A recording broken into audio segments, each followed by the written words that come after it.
Je me demandais ça, y a-t-il une mascotte pour les roses? Non, pas encore. J'ai trouvé plein d'idées, moi. Là. C'est vrai? Ben oui, ça pourrait être Rosie. Oui. Ça pourrait être The Cat, Rosie the Cat. Oh! Ou tu sais, il y a un moment donné, il y a eu une mode où il y avait les roses bleues, là, tu sais, que tout le monde achetait des roses tie-dye un peu. Oui, oui.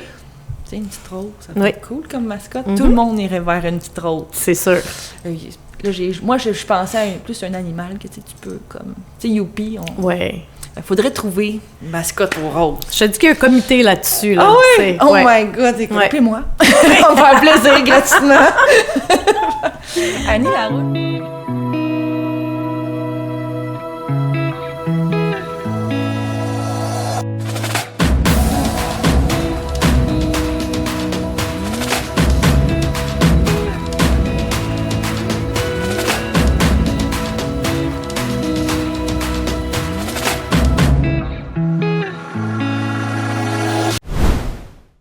Annie Larouche, bienvenue sur notre podcast Very Moi. Merci. Pour une deuxième invitation. Oui! La première, c'était en 2022, où tu venais nous parler, tu quittais l'organisation des Alouettes pour aller vers le basketball, et j'avais comme un scoop, parce que le temps qu'on enregistrait puis qu'on le publiait, t'étais comme, tu peux pas le dire maintenant, mais quand ça va être publié, tu vas pouvoir. J'étais comme, oh my God, j'ai un scoop, c'était cool. Fait que, écoute, aujourd'hui, je suis bien contente de te retrouver chez moi, dans un autre environnement que la dernière fois, qui était magnifique. On pouvait même pas prendre de... Oh, merci, gentil, c'est parfait, mais on pouvait même pas prendre de selfie. Il fallait avoir le 2 mètres de distance dans ce temps-là. C'est vrai, je me rappelle. Une autre époque. Ouais. Aujourd'hui, 5 ans plus tard, j'ai hâte de savoir où t'en es rendu, parce que je pense que, je vais pas voler de punch, là, mais t'as des bonnes nouvelles, puis ton parcours, il a vraiment, dans le sport, évolué depuis les 5 dernières années. Oui. Ça a été...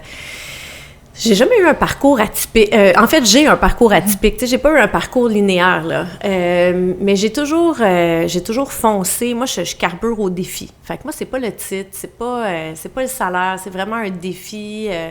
Je suis une passionnée, donc j'ai eu la chance d'avoir des belles opportunités. J'ai sauté là-dedans à pieds joints, puis ça a bougé. Mais là, maintenant, t'es rendue où, Annie? Parce que t'as eu des belles opportunités, mais là, c'est comment? Où t'es rendue? Je suis présidente des Roses de Montréal, donc l'équipe de soccer professionnel féminin de la Super Ligue du Nord. Première année d'activité en 2025, donc ça s'est chevauché un peu. Donc, pour revenir à ce que tu disais, j'ai quitté les Alouettes en 2021.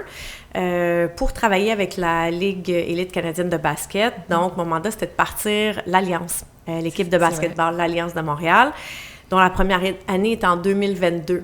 Et ensuite, je me suis fait approcher par un groupe d'investisseurs qui était intéressé à acquérir une franchise, la Super Ligue du Nord. Donc, tout ça c'était pas connu, ça s'appelait Project 8. C'était comme c'était comme undercover. C'était undercover, là. Je me sentais comme un agent du FBI.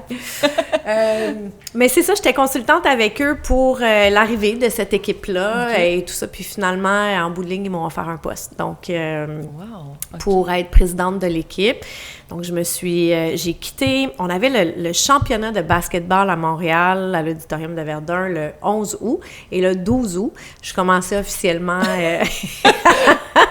Pas vraiment eu de zone où t'as pu dire « OK, je vais prendre un break ». 2 semaines de préavis, là, non. J'ai dormi quelques heures cette nuit-là, puis je suis repartie.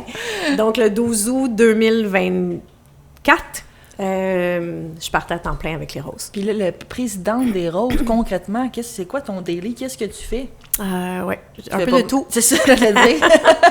Bien, je gère les équipes, donc supervise... bien, évidemment... Tu sais, je suis présidente de l'équipe, donc on ne m'a pas engagée pour mon expertise en soccer féminin. On va s'équiper de gens, d'une légende. On est allé chercher Marinette Pichon, donc qui est une légende. Si vous ne connaissez pas Marinette, il faut aller la googler. C'est une légende en France, une femme absolument extraordinaire qui chapeaute tout le volet technique. Donc, je travaille avec Marinette, aussi nos équipes au partenariat, au marketing, à la billetterie, dans la communauté, les événements, les opérations. Les Roses ont fait les choses en grand. Donc, nos propriétaires, Isabelle Chevalier, Jean-François Crevier, des entrepreneurs aguerris, avaient une belle vision. Ils voulaient s'assurer d'offrir des installations de qualité mondiale aux joueuses. OK, on partait en grand, là, pour être sûr qu'on ait un peu de crédibilité aussi, j'imagine. Oui, puis tu veux attirer des bonnes joueuses, tu veux montrer qu'on est sérieux dans cette démarche-là. Donc, c'est ce qu'ils ont fait. Alors, première année, non seulement on part une équipe, mais on construit un centre d'entraînement, puis un stade, tant qu'à faire.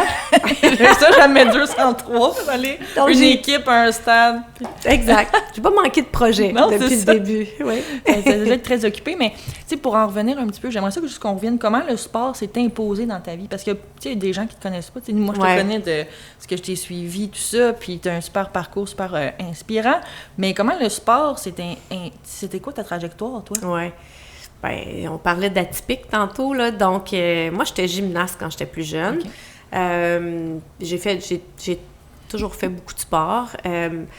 Mais quand j'étais au secondaire, il n'y avait pas vraiment d'opportunité de travailler dans une équipe sportive. Il y avait les Canadiens puis il y avait les Expos. Je connaissais aucune femme qui travaillait dans une de ces deux équipes-là. Ce que j'avais de plus près comme exemple, c'est la mère d'une de mes amies qui travaillait à la billetterie du Stade olympique. Okay. On est là. Donc, je suis allée étudier en droit. J'ai fait une technique juridique. J'ai commencé à travailler au Palais de justice de Montréal en chambre criminelle et pénale. OK. Mais... Il y a un lien? Il y a un lien. Je sais pas. Non. Mais c'est ça. Mais j'ai continué à être coach. J'étais entraîneur en gymnastique. J'étais juge aussi en gymnastique. Pour la petite anecdote, à un moment donné, je donnais même des cours d'aérobie au Palais de justice. C'était la mode d'aérobie dans le temps. Oui. Au Palais de justice, on réservait une salle là, qui était disponible. Puis bon, j'avais des procureurs, des greffiers, c'est ça qui venaient. C'est-tu filmé, ça, s'il vous plaît? C'est pas filmé. Non, moi, j'aurais mis cellulaire dans ce temps-là. Mais c'est la mode des bandeaux, là, puis on était là-dedans. Là, puis... Oui! Wow, les cuissards, tout ça. Ouais, on a fait une petite session là-bas. Puis tu as été cheerleader, toi, mais c'est ça, mais parallèlement à ça, j'ai été cheerleader avec la machine, les dragons, les roadrunners, toujours quand j'étais au Palais. OK. Et puis, quand les Alouettes, en fait, c'est les Stallions de Baltimore qui revenaient à Montréal, qui déménageaient à Montréal et qui redevenaient les Alouettes. Là, on est en 1995-96. À ce moment-là, là, j'étais cheerleader pour les Roadrunners. Puis là, on a entendu parler que l'équipe revenait à Montréal, puis on s'est dit, on pourrait être l'équipe de cheer pour les deux sports. Donc, j'ai dactylographié mon CV. J'ai appelé la seule place que je connaissais, le Stade olympique, pour leur dire à qui on peut s'adresser. Puis la personne m'a dit, il n'y a personne ici, on n'a pas de bureau, mais tout le courrier est redirigé à un bureau d'avocat à un certain Mitch Garber. Donc... Ben non, tout est dans tout, OK? Tout est dans tout. Donc, c'est ça, j'ai envoyé mon CV dactylographié par la poste. À ce temps-là, c'est... Au traiteur. Et puis, j'ai fait des suivis. Puis un jour, Mitch Garber m'a rappelé, il m'a remercié pour ma persévérance. Ça, c'est bon. Noté, hein? Oui. Ça veut dire que j'ai appelé quelques fois. S'il l'a noté, lui, qui doit être super by the book, il a dit « OK, je vais la rappeler parce qu'elle va pas marcher. » Puis il m'a dit « Écoute, j'ai vu ton CV, je veux te rencontrer, je vois que tu as été cheerleader pour toutes les équipes à Montréal. Tu comprendras que c'est pas ma priorité en ce moment, les cheerleaders, mais je veux te rencontrer. » Et il m'a convoqué, on s'est rencontrés. Puis, il m'a offert, avec les dirigeants de l'équipe, ils m'ont offert le poste là, pour être en charge de l'équipe de cheerleader à ce moment-là, en 96. Donc, je me souviens, là, c'était au début de l'année, donc j'ai 24 ans, je travaille encore au Palais de justice, puis là, j'ai un petit vertige ici. J'arrivais pas avec mon équipe, là. J'étais en charge, puis on faisait les auditions, puis on repartait à zéro. Donc, mais beau défi. Je pense que le sport, là, ce que je comprends, il a toujours jalonné ton parcours. Toujours. Alors là, après ces années-là, tu as dû quitter le palais de justice, tout ça. Ouais. Est-ce qu'il y a un moment charnière qui a fait le switch? Où tu t'es dit, OK, là, ma carrière, c'est vraiment dans le sport, je la fais, puis... Le reste, pas je l'oublie, mais je le mets de côté. Oui. En fait, c'est ça, c'est que pendant 8 ans, j'ai conjugué les deux, le cheer et le palais. 8 ans? 8 ans. OK, wow. Oui. En fait, j'ai été 8 ans au palais de justice. Oui, c'est ça, parce que j'étais cheer pour d'autres équipes. Mais en 80... Bon, là, les Alouettes m'offraient... Faut se souvenir, là, les Alouettes ont fait faillite la première année, en 96. Puis à ce moment-là, en 97, c'est Bob Wetenhall qui a acheté l'équipe, Larry Smith qui est devenu président. Larry m'a dit, tous ceux qui ont survécu à la première année, qui sont toujours là, je veux les garder. Donc, je suis restée avec l'équipe, puis ils m'ont offert un poste à temps plein, mais à ce moment-là, je disais non, je suis au palais, puis moi, je suis là pour les cheers. Mais il a persévéré, lui aussi. Te convaincre. Et puis, en 99, j'ai décidé de laisser le palais de justice au grand désespoir de ma mère. Comment non, elle va être cheerleader toute sa vie. Elle disait, tu laisses une job au gouvernement pour t'en aller avec une équipe qui a fait faillite il y a 2 ans. Okay. C'est super rassurant. Ta chambre est prête si jamais. OK, bye! Donc, j'ai fait le grand saut. Oui. Wow, OK. So, là, moi, ce que je comprends, c'est que tu as été juge pour le cheerleading, la gymnastique, cheerleader, tu as créé l'équipe, tout ça. Donc, je sens qu'il y a beaucoup de leadership dans tout ça. Puis là, maintenant, à titre de présidente des Roses, comment tu décrirais ton leadership? C'est une bonne question. Parce qu'il a dû évoluer, tu sais, avec le... Oui, ça a évolué. J'ai beaucoup appris, moi, des gens comme qui je ne voulais pas être. Comme qui, par exemple? On est entre nous. Pas encore.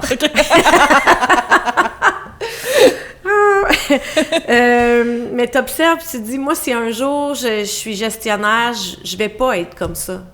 Donc, j'ai Marinette dit souvent que j'ai une main de fer dans un gant de velours. Donc, je suis une leader avec beaucoup de bienveillance parce que je pense que quand tu prends soin des gens, ils te le redonnent bien. Mais où les rôles puis les attentes sont claires. Donc, je crie pas, moi, après le monde. Je veux pas faire peur. Je veux pas...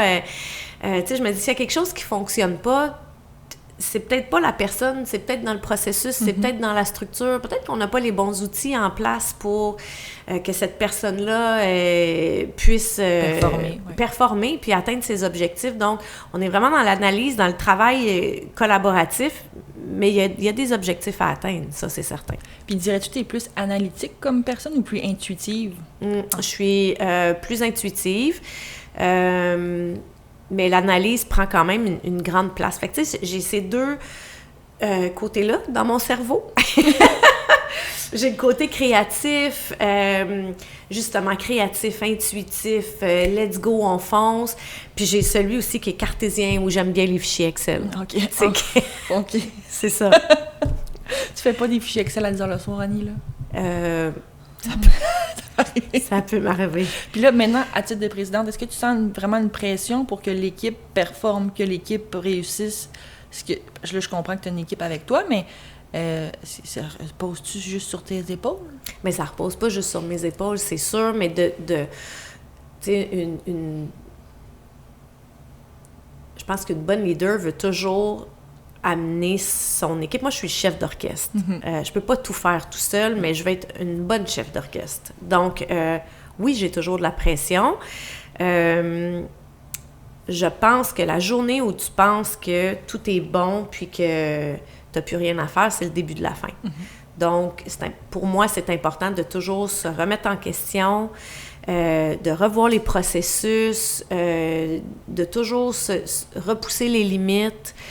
Je pense que c'est comme ça qu'on avance puis qu'on réussit. Je pense qu'il y a une grande part d'introspection aussi dans les organisations aussi, où qu'on voit pas, nous, le commun des mortels, l'envers du décor, mais je pense que de leur côté, les équipes sportives, à chaque fin de saison, ils doivent faire une introspection sur où on l'a manqué, où on a bien réussi, parce qu'à la fin de la journée, il faut avoir des supporters. Ah oui, mais tu as raison, puis c'est 2 fois par année, donc tu as un bilan de mi-saison. Où est-ce qu'on est rendu? Est-ce qu'on s'en va dans la bonne direction? Puis un post-mortem de fin d'année où on fait vraiment un 360, là, puis il faut se poser les bonnes questions, puis il faut être réaliste. Fait que, qu'est-ce qui a été bon? Qu'est-ce qui a été moins bon? Puis qu'est-ce qu'on doit améliorer? Tu sais, qu'est-ce qui a vraiment bien marché? Là, puis ça, là, on répète ça. Qu'est-ce qui on l'a essayé, ça fonctionne pas, on met ça de côté. Qu'est-ce qui était? Ouais, on n'était pas loin, mais il manque un petit quelque chose. Puis on le fait vraiment 360, là, vraiment toute l'entreprise. En même temps, c'est important de toujours penser qu'on est interdépendant. Fait que si tu travailles en silo, c'est mort. D'accord. La vente de billets, va surtout bien quand tu gagnes sur le terrain. Ça, c'est le meilleur exemple. Mais on sait qu'on n'a pas beaucoup d'amour pour les équipes perdantes chez nous. Hein? Donc, ils sont durs, les supporters ici. Ils sont durs, mais ils ont du choix aussi. C'est vrai. Fait qu'ils veulent de la qualité. Tu veux... Encourager une équipe, c'est un sentiment d'appartenance. Tu veux faire partie de l'équipe, tu veux t'identifier, tu veux connaître les joueurs, les joueuses, les stats, tu veux porter fièrement la merch, c'est ça. C'est donc, on a 7 équipes professionnelles à Montréal, plus le Grand Prix, plus le tennis, plus. Il y a de la variété. Il y a de la variété. Donc, il faut se démarquer. Puis, pour se démarquer, dans le fait, ça m'amène sur la visibilité des joueuses. Comment vous faites pour se différencier déjà sur les réseaux, puis avoir comme, tu sais, il y a certaines joueuses qui ont une personnalité peut-être un peu plus extravertie. Ouais. Comment on fait pour un peu les mettre plus de l'avant pour que les gens s'identifient à elles?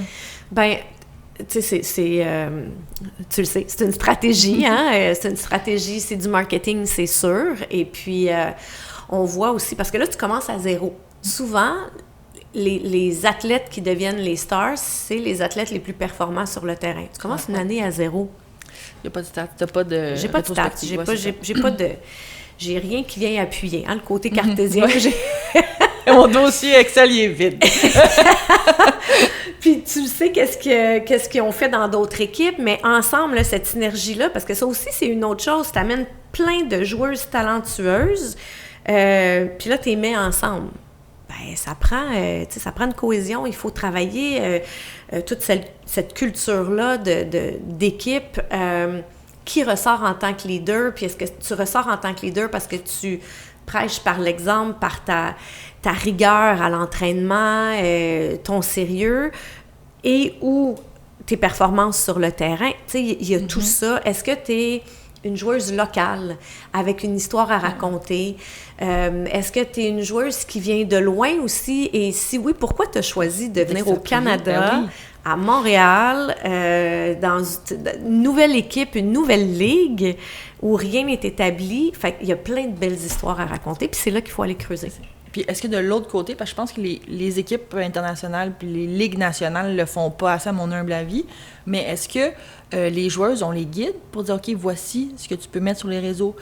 Si tu avais une histoire à raconter, est-ce qu'on les guide pour leur dire quoi faire sur les réseaux puis rester peut-être on-brand avec l'équipe? Oui, absolument. Oui. Fait qu'on a une équipe là, qui accompagne les joueuses là-dedans. C'est important aussi, c'est important... Puis, ces joueuses-là, c'est des joueuses professionnelles. Donc, ils l'ont vécu aussi dans d'autres équipes. C'est leur brand, hein? C'est pas juste des réseaux sociaux de personnel. J'ai soupé avec mon ami du secondaire. Il y a vraiment un brand derrière tout ça. Fait que oui, on les accompagne, mais les gens aiment voir les coulisses. Oui, les behind the scenes, c'est tout le temps. C'est ça. C'est qui, elle, dans la vie? Fait que, on dit, oui, j'ai soupé avec mon ami du secondaire. Oui, j'étais avec mes parents. Les gens sont curieux. Ils aiment ça, voir ça aussi. Mais oui, on a vraiment... ce que je peux dire, c'est que... Différence, parce que c'est la première fois que je suis avec une équipe féminine. Les filles sont tellement reconnaissantes de ce qui est mis en place pour les mettre de l'avant, pour les faire rayonner, pour qu'elles soient identifiées vraiment comme des athlètes professionnels. Ils n'ont pas besoin d'aller chercher un sideline. Le salaire est suffisant pour en vivre. Oui. Donc... Mais justement, ça m'amène sur mon autre sujet où les femmes dans le sport, on a vu une belle évolution. On termine les Jeux olympiques où il y a eu tellement de contenu sur les sports avec les femmes. Et moi, j'aimerais ça t'entendre sur, selon toi, depuis qu'on s'est vu il y a 5 ans, 5-6 ans, le sport a tellement évolué, le sport féminin. Toi, où tu vas avoir une vision d'ensemble de ça? Oui. Ben, écoute, je me souviens bien que dans la période où on s'était rencontrés la dernière fois, il y a une fille qui est venue me voir, puis elle m'a dit « Ah, vous partez une équipe de basket, c'est masculin seulement? » Puis là, j'ai dit « Oui. Vous voulez pas avoir une ligue féminine? » Et à ce moment-là, ça fait pas si longtemps que ça, là, j'ai dit, ouais, non, pas pour tout de suite. Je sais qu'il y a des discussions, mais... Et puis, je suis très honnête, très sincère, je voyais pas le jour où on aurait des ligues professionnelles féminines. Puis 3 ans plus tard, la victoire est arrivée. Puis je dois dire aussi que avant que la victoire arrive, les discussions étaient déjà en cours avec le fameux Project 8 de la FBI. La victoire, pour ceux qui ne savent pas, c'est l'équipe féminine de hockey. De la LPHF, exactement. Donc, il y a vraiment un momentum, il y a un engouement et c'est important. Nous, on a un grand rôle de bien faire les choses pour assurer la pérennité de tout ça, tu sais. On veut que dans 20 ans, les ligues professionnelles féminines, soit... Tu sais, on parle de parité, là. Ce que je dis souvent aux gens, c'est il faut pas se comparer à une équipe qui existe depuis 100 ans. Tu sais. Oh oui, non, tu compares 2 choses différentes. Exactement. Fait qu'on parle une ligue masculine qui part en même temps qu'une ligue féminine ou une équipe, puis là, tu peux faire un comparatif. Donc, mais c'est ça. Est-ce que tu penses que les médias, le coverage des médias sur le sport féminin est-il suffisant? Moi, je trouve qu'ils ont quand même, en anglais, upgradé. Là. Oui. On en voit plus, mais est-ce que c'est suffisant pour amener les gens à nous suivre dans le sport féminin? Tu sais, les médias, c'est la loi de l'offre et la demande aussi, qu'est-ce que les gens ont envie de voir puis d'entendre parler, mais la réponse, c'est... On a une super belle couverture. Je vais prendre juste les roses, mais on a vraiment une belle couverture. Les médias sont là, sont au rendez-vous. On est soutenu. Puis je vais le comparer là, avec d'autres équipes où est-ce que j'étais, des équipes masculines, où il y avait moins de médias qui suivaient dans le day-to-day puis qui étaient présents au match. On a été vraiment surpris de tout ça. On a agrandi la galerie de presse en 2026 parce qu'on a beaucoup de demandes puis on n'avait plus de place. Fait que oui, la couverture est là, elle est importante. Il faut continuer, mais tu sais, maintenant, on a des médias sociaux. Si je pense à une autre équipe, par exemple, je vais la nommer les Dragons. En 1993, il y avait une équipe de basketball qui a duré 2 mois. À l'auditorium de Verdun. J'ai ta réaction. Moi, eux autres, ça a été une déception, là. Oh my God. Une déception, mais en même temps, tu joues l'hiver, en même temps que le Canadien, quand tu n'as pas de médias sociaux. Il n'y a personne qui te couvre, c'est sûr. Donc, je pense qu'il y a plein de belles opportunités maintenant, que ce soit avec des influenceurs, que ce soit justement avec des podcasts, que c'est plus non, ce n'est plus seulement les médias traditionnels, mais les médias sont présents, puis on est vraiment contents. Ou à la couverture des sports. La couverture, oui, elle est belle. Ouais. Et puis, parce que moi, je suis beaucoup d'athlètes là, sur les réseaux sociaux, mais d'anciens athlètes. Donc, j'aime beaucoup le tennis. Là. Moi, je suis une fan et une joueuse de tennis. Et je suis, et tu vas sûrement savoir de qui je parle, Billie Jean King. Ben oui. Qui a été vraiment une sommité dans son sport, qui a amené l'équité, puis elle couvre tellement de sujets pour l'équité des femmes dans le sport, tout ça, puis elle parle tout le temps dans ses vidéos et ses podcasts, les ambitions des femmes dans le sport versus la rémunération. Et moi, j'aimerais savoir, est-ce que là, aujourd'hui, en 2026, la rémunération est à la hauteur des ambitions des joueuses féminines? Ben, je vais parler pour nous et je dirais que oui. T'sais, c'est sûr qu'on aimerait ça un jour que les filles gagnent des millions, mais on n'est pas là encore. Mais ce que la Ligue s'est assurée de mettre en place, c'est d'avoir un salaire minimum décent pour que les filles n'aient pas à avoir 2 jobs en même temps. De mettre en place des conditions et des bénéfices qui vont leur permettre de ne pas avoir à faire un choix. Donc, est-ce que je veux une famille ou je veux continuer à être athlète? Tu peux faire les deux. Dans la Super Ligue du Nord, tu as un congé de maternité, tu as un accompagnement à la procréation, aux besoins. Il y a vraiment un soutien. Est-ce que tu es une nouvelle maman puis tu as besoin d'une nounou, d'un accompagnement de ta mère qui voyage avec toi sur la route pour prendre soin du bébé puis que tu ne sois pas séparée? C'est pris en charge aussi. Donc, vraiment, je veux pas qu'on parle uniquement de salaire, parce que je pense que ça va arriver, ça aussi. Le salaire va grandir. On va avoir des droits télé. On va, comme toutes les autres équipes. Il va y avoir une historique aussi, parce qu'on vient de commencer, ça fait à peine 1 an ou 2. Là. Et selon toi, qu'est-ce qui a le plus évolué dans le sport féminin depuis les 5 dernières années? Oh mon Dieu, ce qui a le plus évolué, tellement de choses. Bien, premièrement, la perception du public. C'est plus populaire, je pense. On dirait que les gens s'intéressent de plus en plus. Oui. Puis, oui, les gens s'intéressent de plus en plus. Ça a souvent, bien, ça l'est encore, là, on va se dire les vraies choses, un peu sous-estimé, comme quoi c'est un sous-produit. Je pense qu'on bâtit, là. Exactement. Tranquillement avec les nouvelles ligues. Je pense que là, Ouais. on va y arriver à... Ça va être un pas égal, mais je pense qu'on est en voie de. Exactement. Parce qu'on est plus sérieux. Oui, c'est sérieux. Puis, ben, j'aime dire là, qu'il y a un côté parfois plus technique au sport féminin. OK. On y va vraiment... on y va vraiment avec le livre de jeu.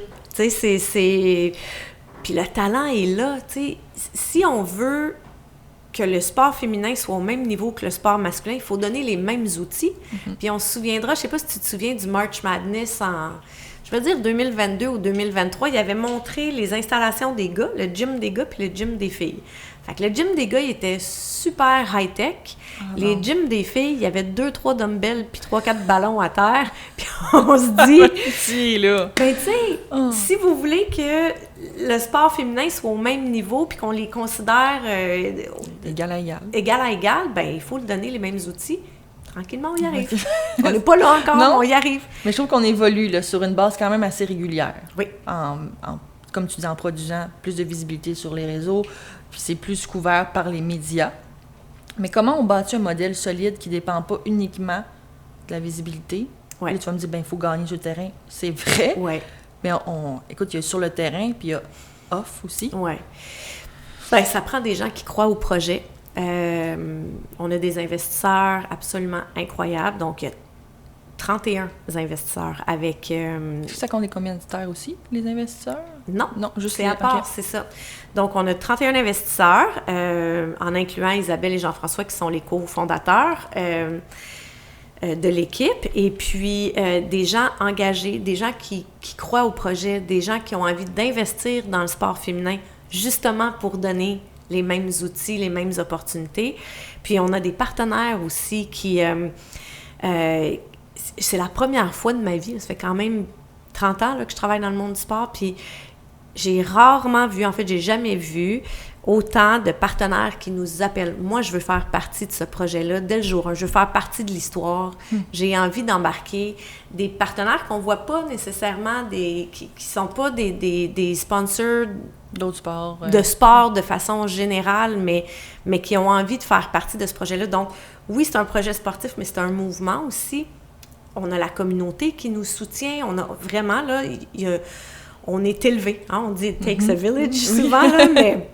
Donc, tout ce beau monde-là mis ensemble, là, on vient élever le sport féminin, on y croit, puis c'est important. C'est bien dit, ça. Ah, c'est beau. C'est très beau, ça, on y croit. Mais là, j'aurais aussi un petit segment, écoute, je te dirais plus, ça se veut pas cliché, mais je vais devoir quand même te poser la question parce qu'elle est inévitable, je pense, dans le domaine du sport, et c'est le Boys Club, qu'on entend souvent. Et puis, des fois, la question est souvent invitée, je dois t'avouer. Quand j'entends des entrevues, je suis comme on l'esquive, là, j'aimerais ça la prendre de front avec toi pour savoir, est-ce que tu sens qu'il y a encore le fameux Boys Club dans les sphères de décision vraiment importantes? Est-ce que tu te sens seule à la table? Pas maintenant, pas dans ma situation actuelle. Est-ce que ça existe ailleurs? Oui. Puis est-ce que je l'ai vécu? Ben oui. En 96, là, 99, il n'y avait pas beaucoup de femmes autour de la table, là. Je vais nommer Carole et Caroline, là, si elles se reconnaissent, mais on était très peu autour de la table. Puis, tu sais, moi, je me faisais dire « she's one of the boys », puis c'était un compliment, là. Okay. C'est ça, fait que c'est comme tu fais partie de la gang. C'est ça.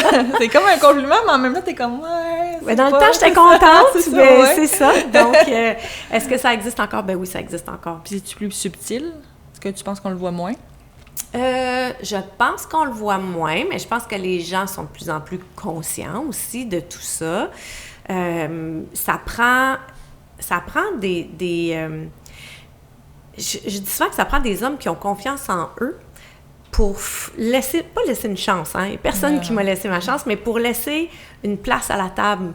Moi, c'est Larry Smith, c'est Claude Rochon, Mark Waitman plus tard, qui voyaient en moi un potentiel, qui ont eu envie de me faire une place.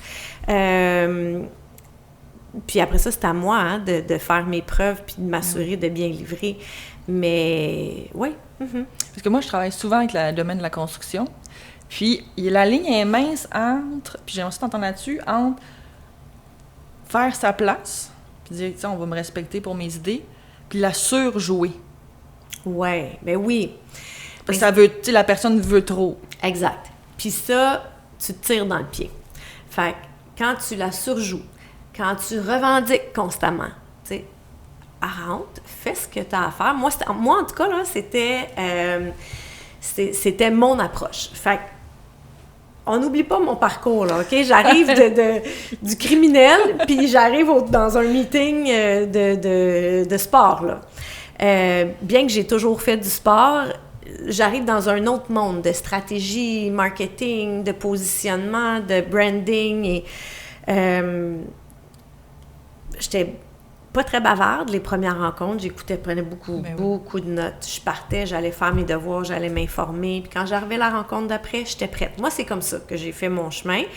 En étant crédible, en apportant quelque chose de différent. Parce que les femmes, on apporte des fois une autre vision. Puis moi,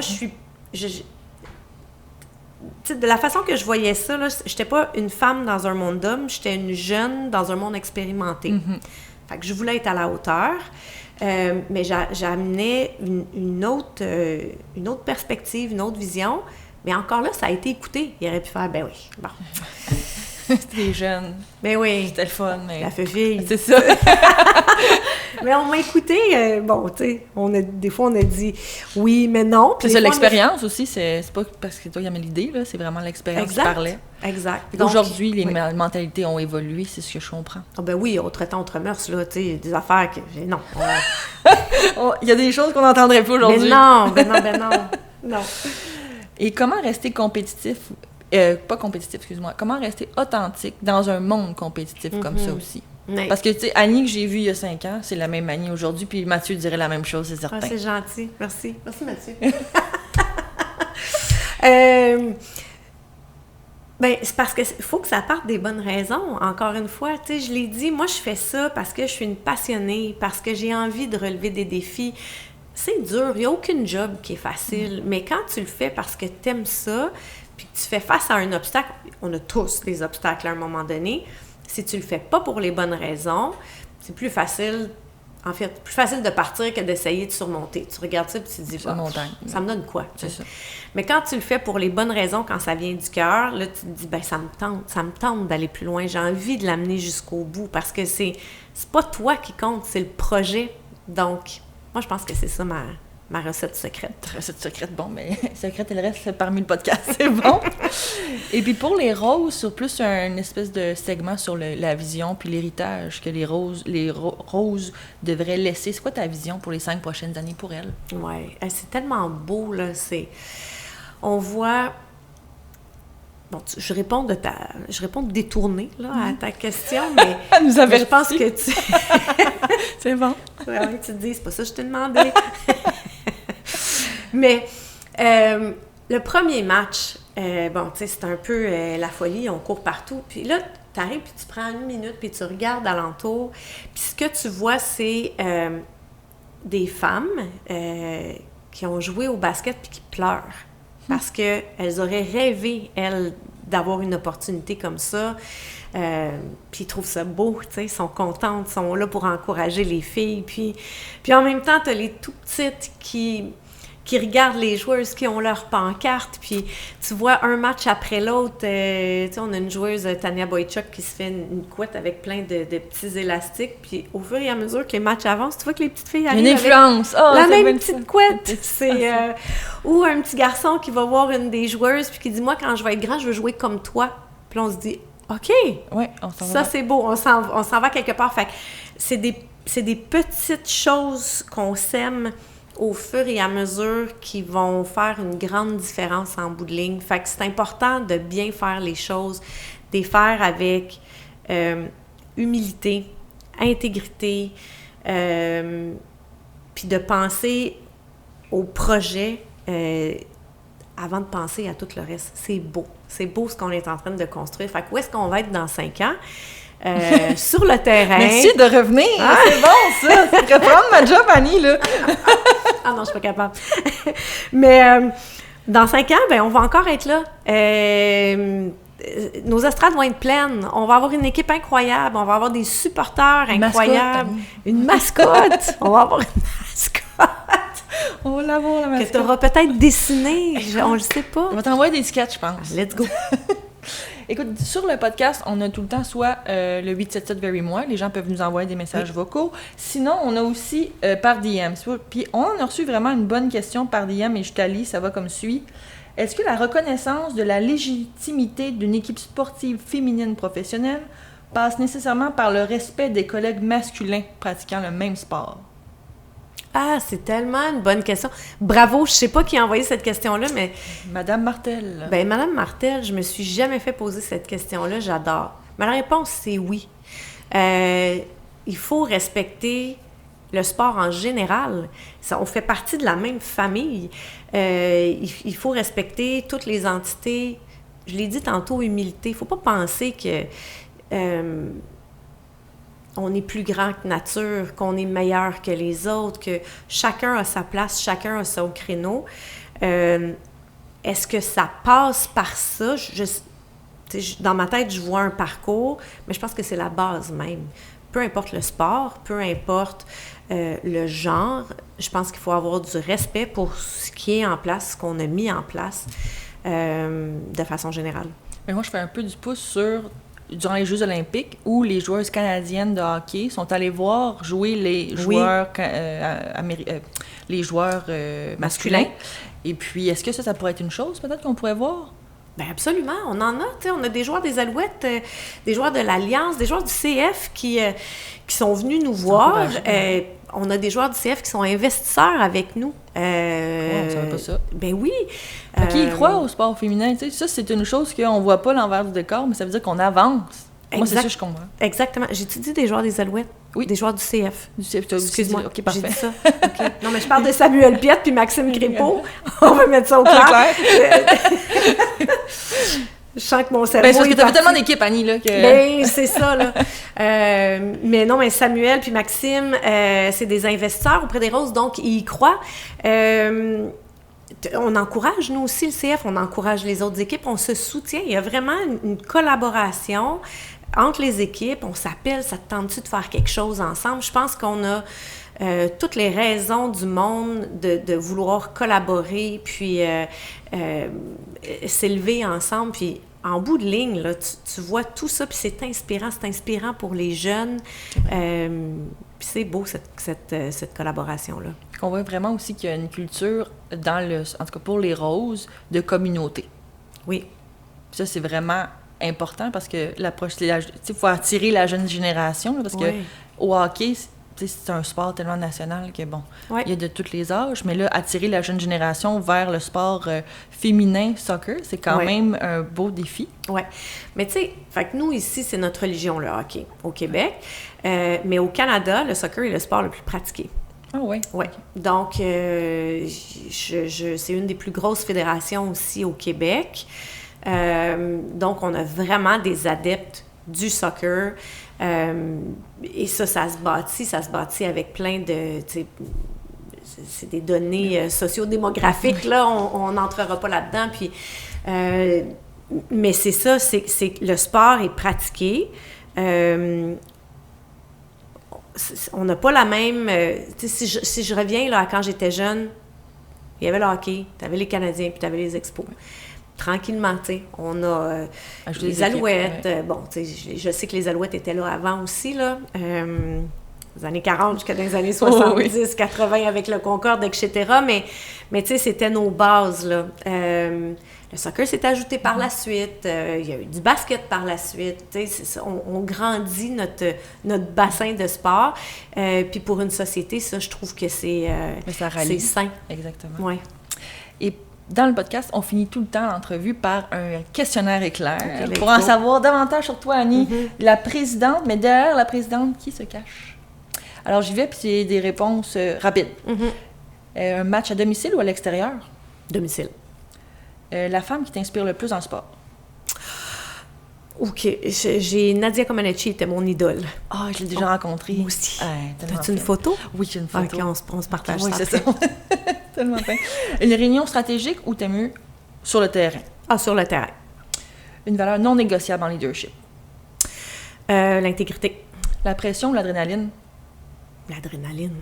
Si les roses étaient un autre sport, lequel serait-ce? C'est une bonne question. Je suis pas sûre de où est-ce que je m'en irais avec ça. Les roses, c'est du soccer. C'est ça. Bonne réponse, Annie, c'est correct. Oui. Qui dramatise le plus sur le terrain? Les femmes ou les hommes? Ah, les hommes. Hey, vous remarquerez ça, c'est long avant qu'ils se relèvent. Qui célèbre le plus un but dans l'équipe? Dans notre équipe? Oui. Qui célèbre le plus un but dans l'équipe? Bon, là, on va dire Tania, là, parce qu'on a son fameux back après son premier but à domicile. Ouais. Ou les gardiennes quand ils font un arrêt. Oui. Puis qui parle le plus à l'arbitre?